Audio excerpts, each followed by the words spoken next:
Need to change the battery in your Ford F-150, F-250, F-350, or Ranger flip key? It's a simple DIY task that can save you money.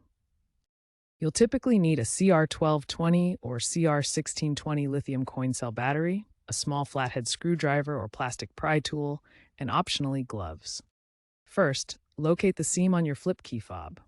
Gently pry it open, being careful not to damage the clips. Remember to use a plastic tool to avoid scratches. Remove the old battery, noting the polarity. Insert the new battery correctly. Snap the fob shut. Test the key to ensure it's working. If the key doesn't work after replacement, it might need reprogramming at a dealership. Wear gloves to keep contacts clean and prevent corrosion.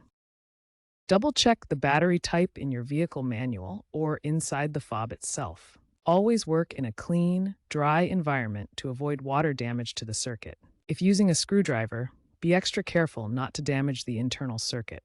If you encounter issues after the battery change, such as range problems, consider getting the key reprogrammed. Although newer Ford models use advanced key systems, DIY battery changes remain a cost-effective solution for older trucks. Keep in mind that improper installation can potentially void your key's warranty.